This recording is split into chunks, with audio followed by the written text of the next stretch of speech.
Assalamualaikum warahmatullahi wabarakatuh.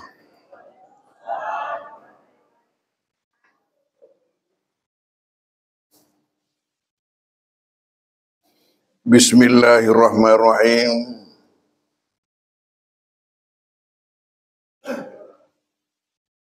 Alhamdulillahi rabbil alamin.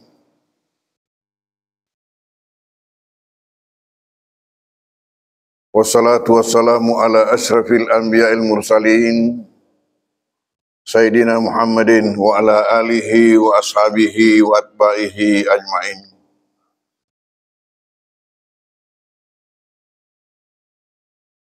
Alhamdulillah, pada malam hari mubarak ini, malam hari di mana pengajian kita ini berlangsung, pada tempatnya lah kalau kita sama-sama kembali lagi dan tak henti-hentinya memanjatkan puji syukur kehadirat Allah Subhanahu wa Ta'ala. Karena atas limpahan rahmat, inayah, hidayah dan taufiknya jualah sehingga pengajian kita ini dapat berlangsung di mana kita sama-sama sempat pula untuk menghadirinya.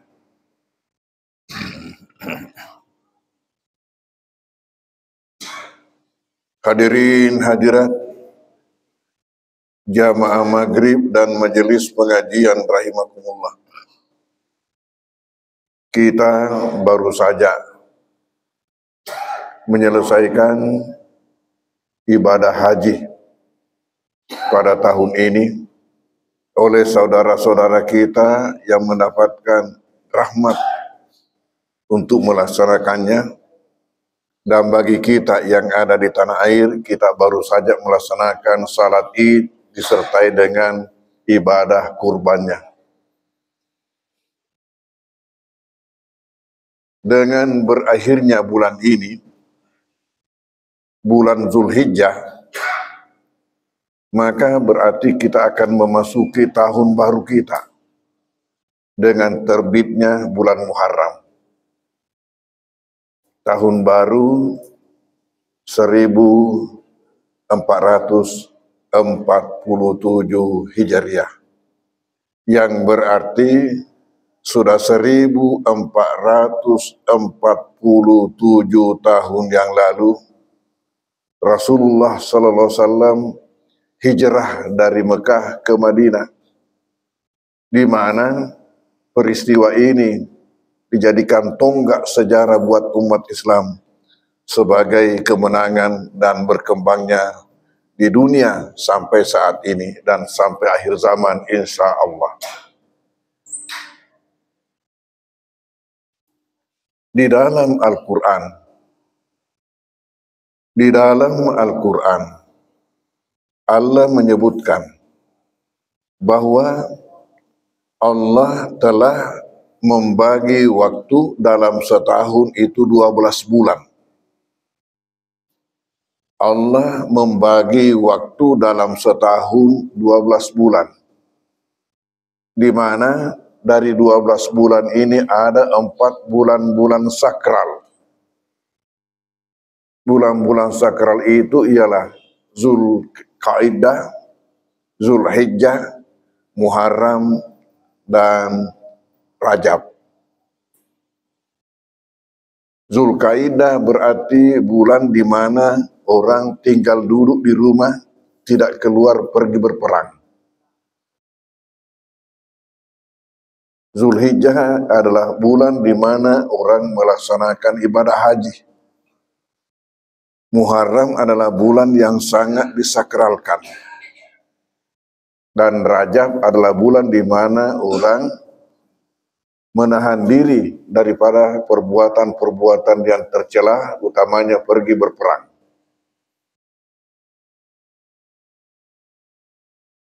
Dari 4 bulan ini, Muharram memiliki keistimewaan karena tahun baru itu dimulai dengan Muharram. Dengan terbitnya Muharram maka kita memasuki tahun baru. Lalu yang ingin saya sampaikan di sini ialah bahwa ada dua macam tradisi yang berkaitan dengan Muharram yang kita warisi dari orang tua kita, yang mana salah satunya oleh Rasulullah diperintahkan kita supaya kita hentikan, jangan diteruskan, jangan lagi dilakukan, dan yang satunya lagi boleh-boleh saja kita lakukan. Apakah kedua tradisi itu? Yang pertama, tradisi mapemali. Mapemali. Ini masyhur di kalangan masyarakat kita. Bagaimana mapemali ini menurut pandangan agama? Dan yang kedua ialah tradisi masenu-senuang. Masenu-senuang. Apa masenu-senuang itu dan bagaimana hukumnya dalam agama? Dua tradisi ini kita warisi terutama dalam kaitannya dengan bulan Muharram. Tradisi mapemali adanya di kalangan masyarakat kita menganggap tanggal 1 Muharram nakase. Apa artinya nakase? Itu celaka. Dan ditandai dengan tidak maunya melaksanakan kegiatan-kegiatan, terutama kegiatan yang berkaitan dengan keluarga. Noleh tu kapang depan kata runtuk tahu mapak boting sek di Muharram. Magai nasabak na pemaliangi. Pemali. Kenapa pemali? Nakase. Padahal menurut pandangan agama, Muharram ini bulan yang sangat mulia. Bulan yang penuh berkah. Kalau ada nakasa itu nakasa lah kafir, bukan kita, umat Islam. Mengapa? Di dalam Al-Quran, apa yang dilarangkan dilakukan. Tidak mengatakan jangan melakukan kegiatan-kegiatan, tidak mengatakan jangan mapak boting, tidak dikatakan jangan baca doa, jangan mendirikan rumah dan sebagainya. Tetapi dalam Al-Quran mengatakan, "Fala tadlimu fihinna anfusakum", jangan sekali-kali kalian berbuat zalim. Artinya melakukan dosa. Tidaklah berarti bahwa pada bulan-bulan lain boleh-boleh saja melakukan dosa, boleh-boleh saja melakukan perbuatan zalim. Tetapi sangat ditekankan pada bulan-bulan Muharram ini yang 4 tadi itu. Nah, dalam masyarakat kita yang sering terjadi ialah pada bulan Muharramnya. Pada bulan Muharramnya. Ada juga yang biasa dilakukan orang. Dek nelok mapak boting sawaleng. Sawaleng. Tidak mau melaksanakan acara akad nikah pada bulan Syawal. Ada yang begitu. Dengan anggapan ulet tacifi, bulan terjepit. Tacifi. Jadi nasi macifi dan lekna. Kita di kalangan orang Bugis banyak-banyak memang selalu membawa hal itu kepada yang negatif. Kepada yang negatif. Seperti itu tadi. Bulan Syawal, ulet tacifi. Tacifi palaungannya 2 lepereng. Dia terjepit di antara 2 lebaran. Lebaran Idul Fitri ada lebaran Idul Adha. Syawal itu. Sebenarnya itu bagus sekali. Kenapa bagusnya? Karena di antara 2 lebaran berarti di antara 2 berkah. Nasifi, nasepi. Ya. Ya. Nasepi, dia nacifi, nasepi. Jadi berkah. Tetapi itu selalu kita bawa ke negatif.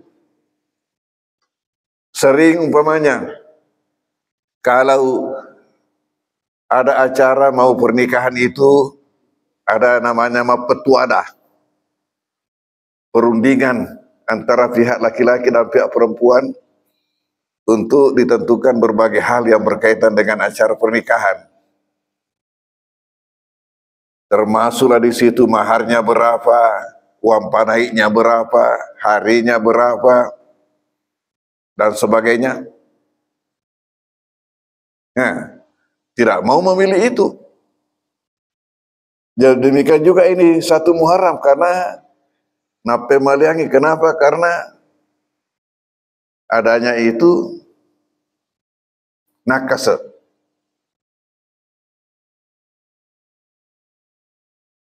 Padahal yang dilarangkan oleh Allah ialah melakukan perbuatan zalim, melakukan dosa besar.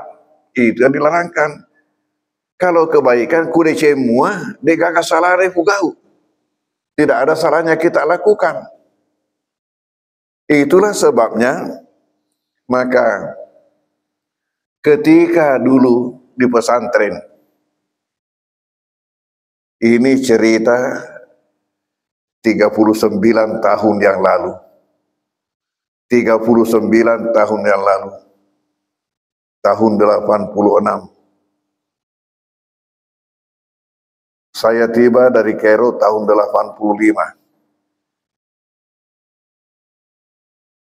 Lalu dengan ketibaan saya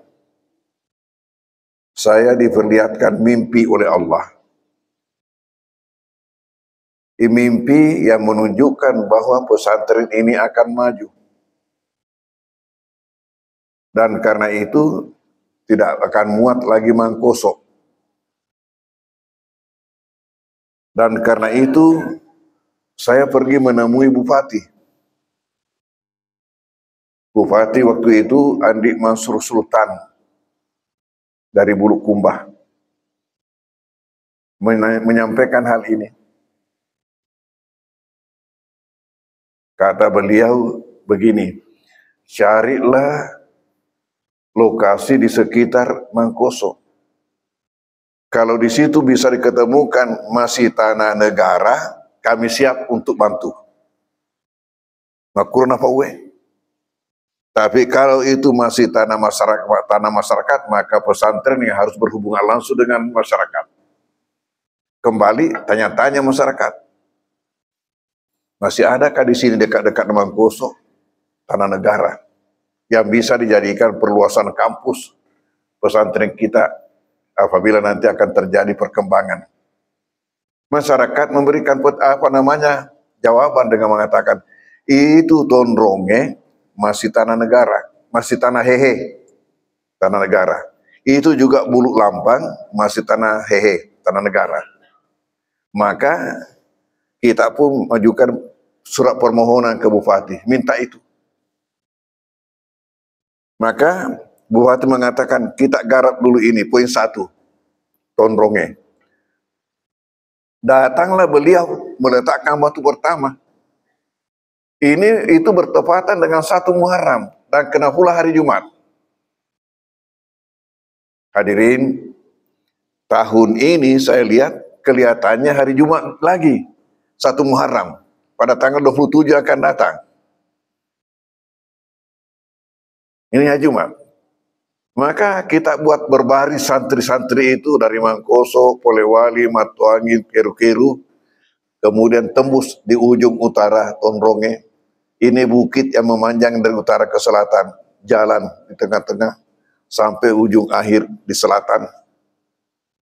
Disitulah peletakan batu pertama. Masyarakat yang masih kental pemahamannya terhadap namanya sonakase, geleng-geleng kepala. Galok neta pesantrennya neka mapakue. Macapak-capak sonakase nekana napalueng anak-anak napak barisi Apa yang mau dilihat oleh pesantren? Justru tujuan kita ialah untuk mematahkan tadi itu akidah yang mengatakan bahwa hari 1 Muharram itu nakasa. Kalau itu nakasek maka nakasekna orang kafir, bukan kita. Karena apa? Karena menurut catatan sejarah bulan Muharram dikejarnya Nabi Musa oleh Fir'aun dan tenggelamnya Fir'aun bersama pasukannya dan selamatnya Nabi Musa. Nabi Muharram tenggelamnya dunia dan selamatnya Nabi Nuh bersama dengan orang-orang beriman di atas perahunya. Jadi bulan berkah buat orang beriman, nakasek buat orang kafir. Dewi saya maka boleh kita tahu sih tepat ini lo pakai. Tapi itulah sampai ada yang mengancam pada cengin aseng tungkat tatu matu engkan acira. Hati-hati tiap tahun nanti ada korbannya. Ini dapat betau kesedihnya. Walhasil kita jalan dibangun terus ditempati anak-anak. Alhamdulillah, ya bukannya ada korbannya, tetapi yang ada kurbannya. Bukannya ada korbannya, tetapi yang ada kurbannya. Maka dek agak sana nacera, neka macerai. Agak nacera dengan adanya berkurban setiap tahun. Tahun ini 17 ekor sapi yang disembeli itu di kampus 2. Tempatnya tadi ini. Dan alumni daripada kampus 2 ini itu tersebar di mana-mana dengan berbagai profesi. Termasuklah itu Profesor Dr. Muammar. Dia itu angkatan kedua dengan kedatangan saya di Mangkoso. Saya tiba tahun 85. Dia masuk tahun 86. Selama 7 tahun di Mangkoso, lalu lanjut ke Mesir. 4 tahun di Mesir kembali. Melanjutkan di sini S2-nya dan S3-nya. Sekaligus akad nikahnya di sini. Dan saya menikahkan dia. Berkah. Alumninya berbagai profesi tersebar. Dari barat, dari Sumatera, Kalimantan, sampai ke Papua. Ya, barakah. Malah sekarang ini kita mau kembangkan lagi. Kita terima dulu dari Bupati itu seluas 17,7 hektar. 17,7 hektar kita akan kembangkan lagi. Tahap pertama 50 hektar dan tahap kedua itu ditambah 50 hektar. Itulah sebabnya maka kita tawarkan wakaf. Alhamdulillah wakaf ini jalan terus. Termasuk jamaah kita di sini ada yang selalu memberikan wakafnya. Tadi pagi di Darul Ikhlas, ya banyak lagi, tidak kurang dari 10 orang.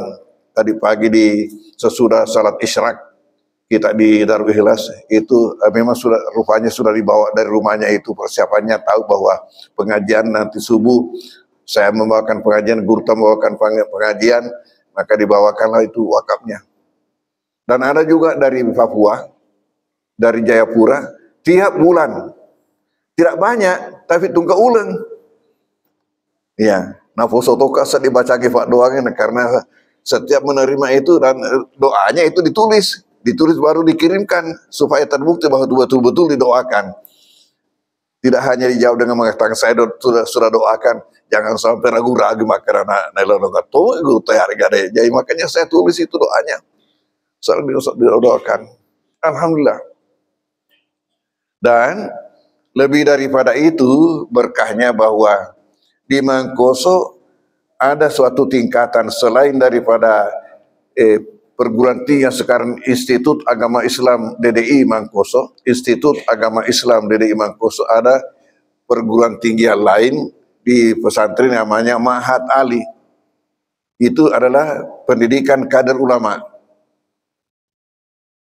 Dari 91 pendidikan kader ulama di Indonesia yang resmi, hanya 2 di Sulawesi Selatan, Mangkoso dengan Sengkang. Dari 91. Tetapi yang mendapatkan yang mendapatkan akreditasi dari Al-Azhar Mesir baru Mangkoso. Baru Mangkoso yang mendapatkan akreditasi dari Al-Azhar. Sehingga alumni pendidikan kader ulama Mangkoso ini melanjutkan di Mesir, langsung diterima di S2 Al-Azhar. Ini barakah. Hadirin hadirat. Dan insya Allah nanti pada hari Sabtu tanggal 27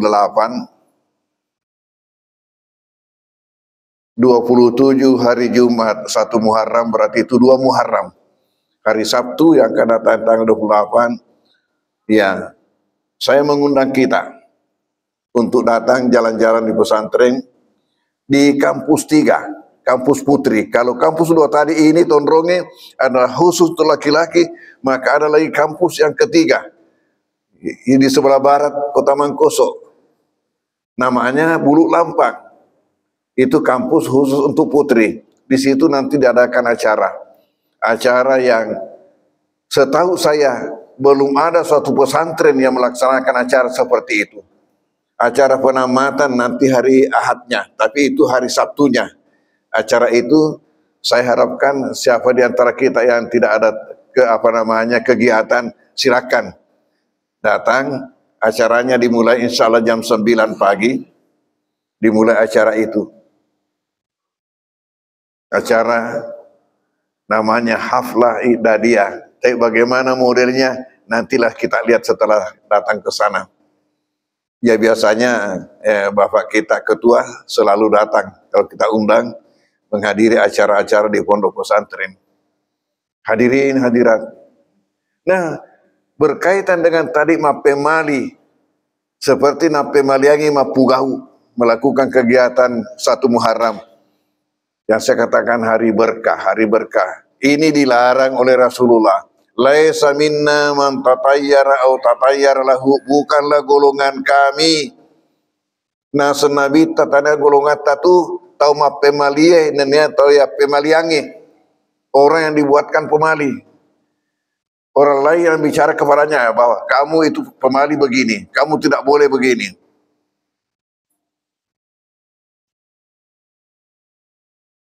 Dan bagaimana macam-macamnya itu kita tahulah. Ini tuh taiset tuh kayak biasa yang kali ngapain mali.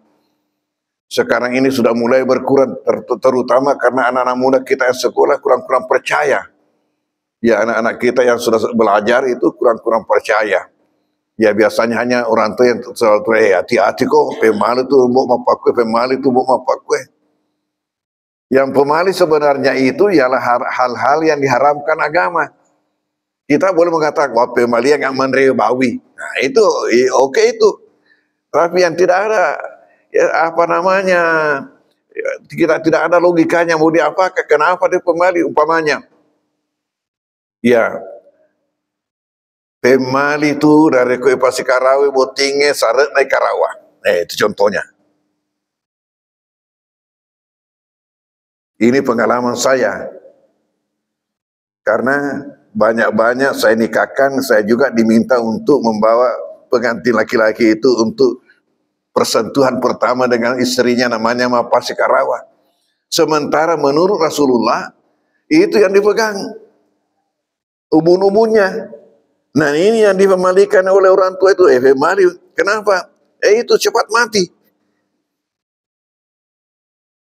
Jadi ya terus mulana munun itu anakku makanya. Mana kampakku ada semunun itu anak, kamu bunuh saya punya anak.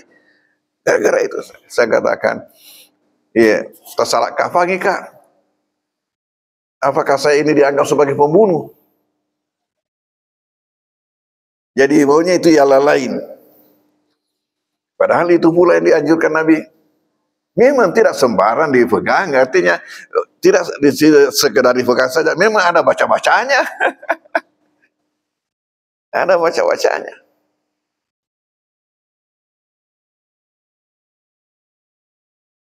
Nah, secara umum, mari kita hentikan itu yang namanya pemali. Karena itu dilarang Rasulullah, mengatakan bukan golongan kami. Jadi, kalau kita mau melakukan kegiatan di mana orang mengatakan pemali, baca-bacanya. Kalau ada hafetah, silakan pasang itu supaya kita bisa hafal bacanya. Bacanya. Apa itu? Allahumma la ya'ti bil hasanati illa anta wa la yadfa'us sayyiati illa anta wa la haula wa la quwata illa billah. Ya miro bacana. Allahumma la ya'ti bil hasanati illa anta wa la yadfa'us sayyiati illa anta wala haula wala quwata illa billah. Saya yakin jamaah surah pasti sudah hafal semua. Capak nah.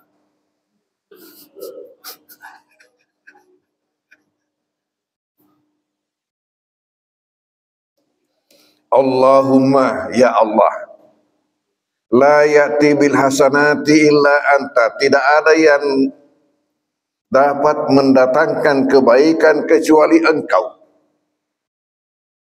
Puan, de gaga papole de cenge sangadin nami idi. Wala yadfa'us sayyiati illa anta, dan tidak ada yang dapat menolak keburukan kecuali engkau. De toga gaga tolak ijae sangadin nami idi. Wala haula wala quwata illa billah, tiada upaya, tiada kekuatan, semuanya di tangan Allah.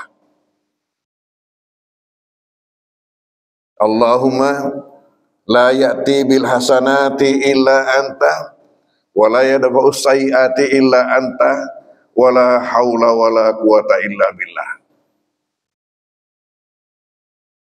Ini penolak pemalih. Tradisi yang kedua yang kita warisi dalam kaitan Muharram, masenu-senuang. Apa itu masenu-senuang? Bahasa Indonesianya sempana. Masenu-senuang itu hakikatnya doa, tapi dalam bentuk simbol-simbol, bukan dalam bentuk bacaan-bacaan. Oleh karena itu, tolong dipahami, kita umat Islam itu mempunyai dua jenis doa. Kita umat Islam itu mempunyai dua jenis doa. Yang pertama yaitu doa dengan bacaan-bacaan, seperti dalam salat, di luar salat. Yang kedua, doa dalam bentuk simbol-simbol atau kiat-kiat. Contohnya, manakala kita mengantar pengantin, telah menjadi tradisi itu ada buah-buah diikutkan. Ada buah-buah. Apa isinya itu? Keranjangnya itu, buah-buah. Umpamanya ada tebu, ya ada kelapa muda, ada pisang, ada nangka. Ya. Nafalasi satu ibu-ibu ya kokang ya jai. Ya, ini apa tujuannya ini? Tidak akan dibagi, dia nak kena bagi-bagi ke bulan buting. Kadang-kadang juga ada kampung tidak sampai di rumah pengantin itu buah-buah lah. Sebelum sampai sudah ada yang serbu. Ini doa. Doa. Tapi dalam bentuk itu simbol-simbol. Apa maksudnya? Mamuare mak buai boting antarae. Mamuare mak buai boting antarae. Semoga berbuah pengantin yang diantar ini. Berbuah. Makanya buah-buah. Karena doa. Semoga berbuah pengantin yang diantar. Bagaimana buahnya? Itulah simbolnya yang ada. Yang mana makan jahe. Artinya apa? Semoga berbuah dengan keluarga sakinah mawaddah warahmah yang disimbolkan tadi oleh buah-buah yang ada ini. Makanya kita semua saya kira pengalaman. Walaupun pengantinnya itu punya kebun paria, tidak akan ikut parianya. Ya karena ini. Dan ini dibenarkan oleh Rasulullah. Malah beliau senang. Karena Rasulullah SAW adalah baginda Rasulullah senang untuk bersempana naboji Nabi Tama senu-senuang. Contohnya, anak lahir diazankan telinga kanan, dikamatkan telinga kiri. Itu senu-senuang. Nabi mengatakan siapa melahirkan anak, kemudian diazankan di telinga kanannya, dikamatkan di telinga kirinya, maka tidak akan suka diikut-ikuti oleh jin. Dia nak puji cuek-cuereng. Nah sabang ketu na sotori Allah maka ada cuek-cuereng. Nah pagesa-gesang, nah apa ni tamang-tamang. Hai. Elok ni yang kesana irukia. Itu. Lagi-lagi Nabi buat anak bayi, ada Nabi melakukan kurma dicercah, kemudian diambil dengan jarinya dimasukkan dalam mulut anak. Nah, ini senu-senuan. Itu adalah doa semoga anak ini tumbuh dalam keadaan manis kehidupannya. Nah itu itulah yang kita gantikan di tanah air kita, diganti dengan kelapa muda. Kalau mengakaikan anak ikan itu kalau kulolo, ya hanya salah jalan. Salah jalannya bagaimana? Karena sering kelapa muda itu sudah ada gunting masuk di dalamnya. Padahal airnya yang mau dibutuhkan untuk menjadi pengganti kurma pada masa Nabi. Tahu, tempo dulu waktu kita masih naik kapal laut pergi haji, hanya sekali setahun makan kurma. Nanti kalau ada jemaah haji bawa, tidak ada dijual seperti sekarang. Sehingga orang tua kita mencari apa yang bisa menjadi pengganti kurma ini di kampung, di negeri kita. Ujung-ujungnya sampailah kepada air kelapa. Itulah maka di bawah itu. Hanya salah jalan. Kenapa? Karena ya sudah dimasukkan gunting dalamnya. Padahal tujuannya ini airnya yang mau dicicipkan sedikit kepada mulut anak. Makanya kalau ada akikah saya beritahukan supaya disiapkan 2 gelas. Disiapkan 2 gelas, 1 gelas untuk gunting, 1 gelas untuk sendok-sendok. Lalu setelah tiba dibaca as-sarakah, anak bayi itu diangkat keluar, maka diambillah gunting ini, digunting sedikit rambut anak, dimasukkan di gelasnya gunting. Aja anakku sih kalau kue Fatama. Ya, biasanya gurunya juga itu masukkan di kelapa itu rambut, masukkan di ke gelasnya gunting, baru diambil sendok-sendok, dimasukkan sedikit di kelapa, baru dicicipkan sedikit di mulut anak. Jadi air kelapa tetap steril. Ya, kadang-kadang juga ada kalung emas dimasukkan oleh ibu di kelapa itu. Padahal tujuan awalnya itu adalah pengganti kurma. Ya. Pada hari Kamis yang lalu ini ada di daerah baru, tepatnya di Kampung Batu Putih yang akikah, itu dia sudah siapkan kurma. Jadi kurma sebagaimana dilakukan kurma ajwa. Itu diambil, saya sedikit ambil baru masukkan di mulut anak. Ya itu. Itu senu-senuan. Artinya doa dalam bentuk simbol-simbol. Ini oleh Nabi, silakan lanjutkan itu. Dengan model apa saja yang kamu lakukan, yang penting isinya adalah doa dalam bentuk simbol-simbol. Hadirin hadirat jamaah maghrib dan majelis pengajian rahimakumullah. Kiranya inilah bacaan kita pada malam hari ini. Mudah-mudahan ada berkahnya buat kita semua. Wabillahi taufiq wa irsyad. Bismillahirrahmanirrahim. Alhamdulillah sallallahu alaihi wasallam. Allahumma fa'na bima 'allamtana wa 'allimna ma yanfa'una warzuqna ilman yanfa'una wa sallallahu alaihi wasallam. Walhamdulillahi al-Fatihah. A'udzubillahi minasyaitonir rajim. Bismillahirrahmanirrahim. Alhamdulillahirrahmanirrahim, ar-rahmanirrahim, maliki yaumiddin. Iyyaka na'budu wa iyyaka nasta'in, ihdinas siratal mustaqim, siratal ladzina an'amta 'alaihim ghairil maghdubi 'alaihim waladdallin. Amin. Wassalamualaikum warahmatullahi wabarakatuh.